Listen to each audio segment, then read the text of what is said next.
السلام عليكم ورحمة الله وبركاته.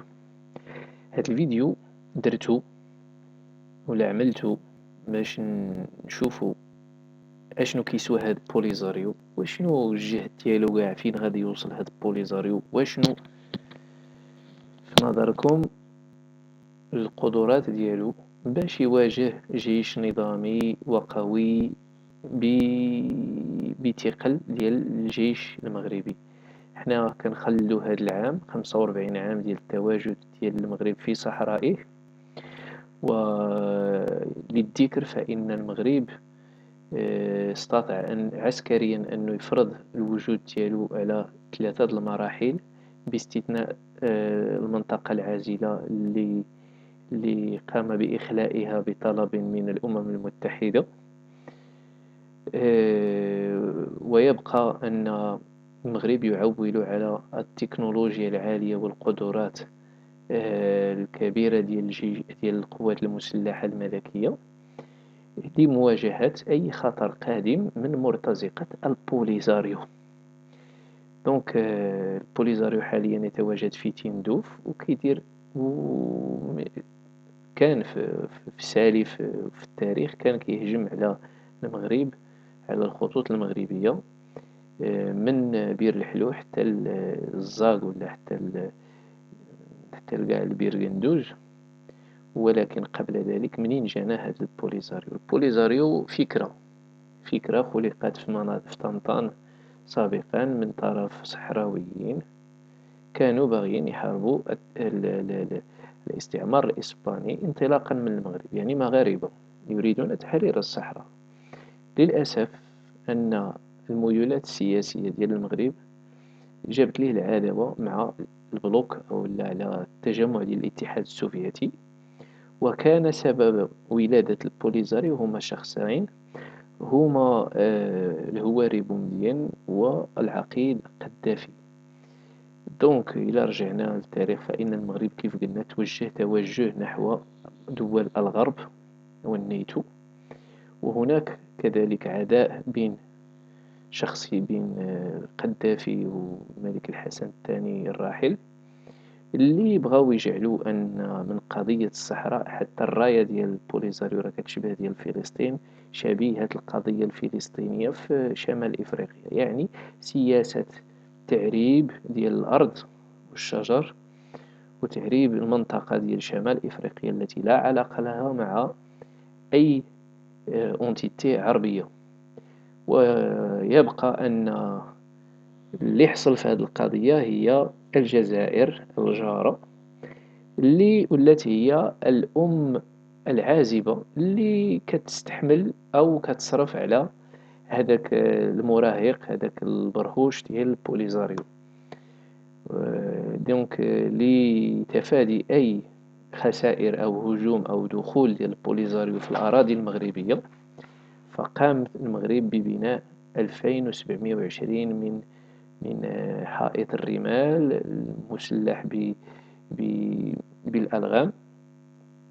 واليوم تم تطوير ذلك بتمركز جنود وأسلحة ثقيلة ورادارات وأجهزة الرصد الحراري والإلكتروني.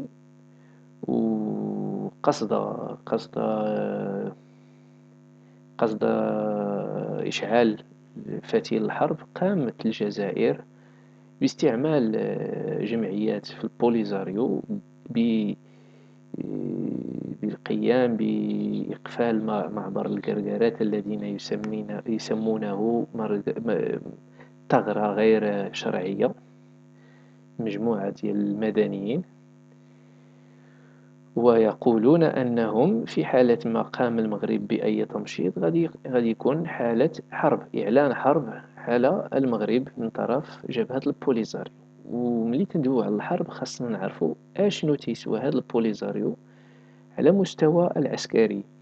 وغادي غادي نتبازاو على واحد التقرير تاع CIA الأمريكية التي تبين بأن معظم الأسلحة ديال البوليزاريو أسلحة من الاتحاد السوفيتي السابق، يعني على بقراءة بعض الوثائق تاع CIA التي تم إخراجها للعموم، يتبين أن البوليزاريو إلا جمعتي كلشي هادشي اللي عنده ما فايتش 200 بياسة في المجموع، ميم با 150 بياسة ما كايناش.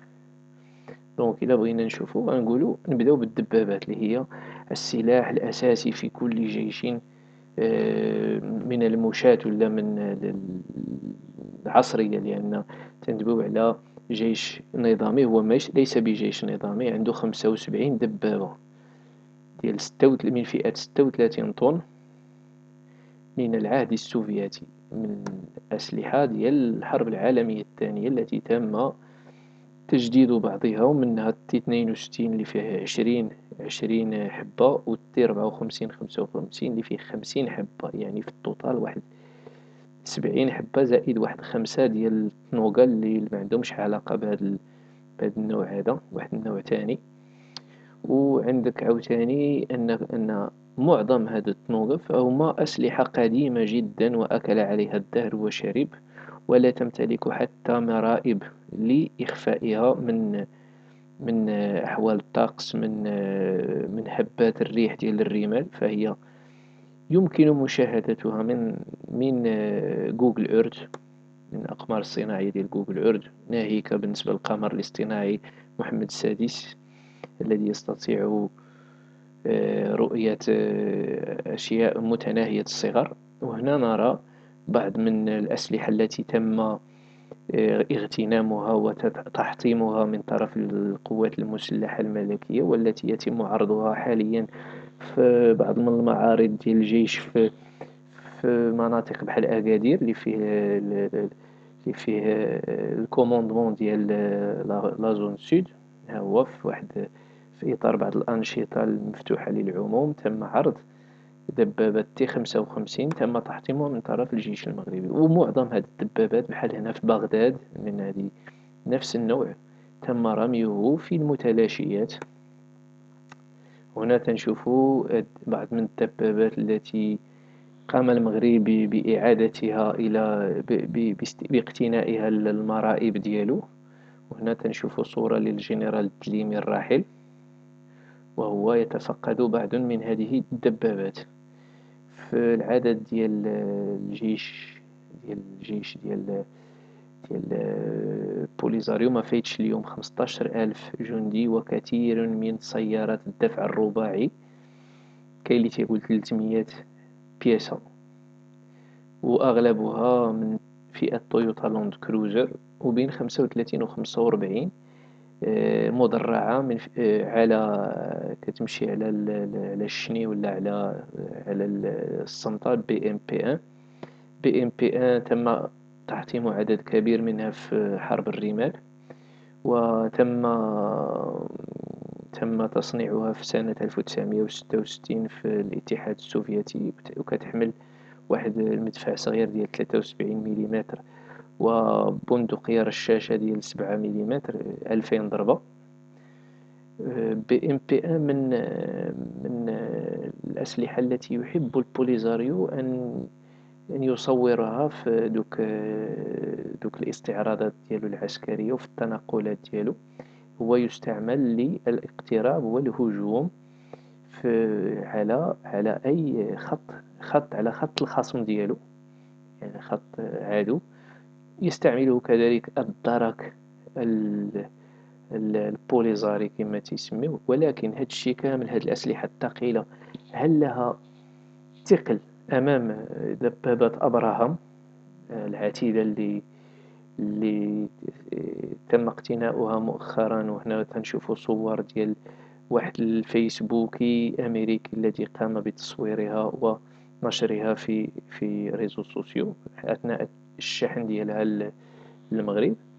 هناك أيضا مدرعات بي تي ام 60 اللي هي على الإطارات المطاطية، وهي من فقط للنقل، يعني ما عندهاش شي دور كبير في تغيير مسار معركة. هذا سلاح أصلا يستعمله أصلا الآن في معظم الدول دابا ديال الشرق، تستعملوا الشرطة لتفريق المتظاهرين. عندهم واحد واحد النوع ديال المدرعات فوق الإطارات المطاطية صنع بريزيلي تيتسمى كاسكافال، من نوع 4 و5، ما تيفوتش 500 ألف دولار في الجديد ديالو. يعني سلاح خفيف جدا بمدفعية متوسطة، يعني ما عندهاش مدى كبير، يعني يستعمله معظم جيوش العالم نظرا لثمنه الرخيص. عندهم البي دي ام 2، ما فيه إلا واحد 12 حبة منه. والسلاح الذي يحب البوليزاريو إظهاره في سميتو يشبه نفس راجمات الصواريخ التي كانت يستعمل في معارك ستالينغراد في الحرب العالمية الثانية. هنا نسخة ديال 1963. البوليزاريو لا يملك منها إلا 15 حبة، يعني شيء قديم جدا وعتيق، وأغلب الجيوش تخلى عنه ورماه في المتلاشيات. وبعضها يستعمل ك...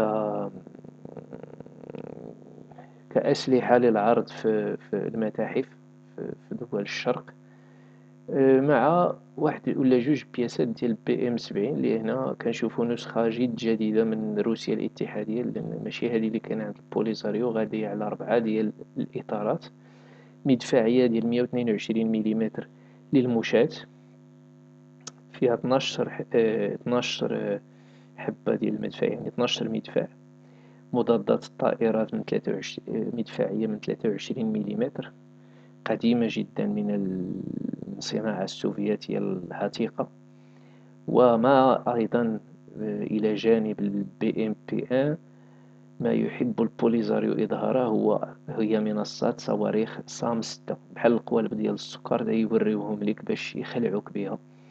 دونك هادو سام 6 وسام 7 وسام 9، يعني في المجموع ما فايتينش 5 حتى لكاع 6 ماكسيموم 6 ديال لي زونيتي إلى اليوم.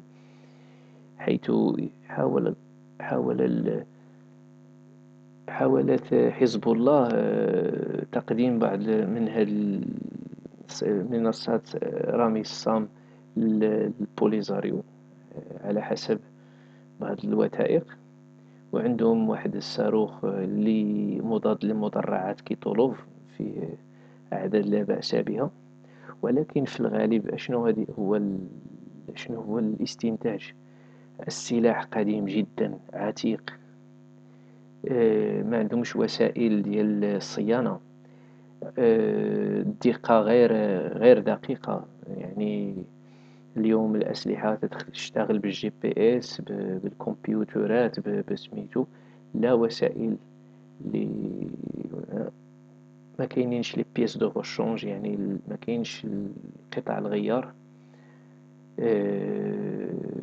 أي وسائل هجوم إلكترونية تستطيع تعطيل الرادارات ديال هاد الأنواع، سورتو هادوك راجمات الصواريخ سام 6 سام 9. يستعمل كثير من الوقود، يعني ماشي أسلحة إيكونوميك، لا وسائل لوجستيكية. حتى بالنسبة للتغذية ديال الجيش ضعيفة جدا، وقلة الاحترافية، مما يبين أن البوليزاريو جيش عتيق وقديم، ولا يمكن له بأي شكل من الأشكال أن يشكل خطورة على الجيش المغربي، رغم محاولات الجزائر أن تقوم بترقيع هذا البيدق الذي تستعمله في كثير من ضغوطاتها السياسية في المنطقة، وبشكل خاص بحال في حالة قضية الكركارات. وشكرا على انتباهكم.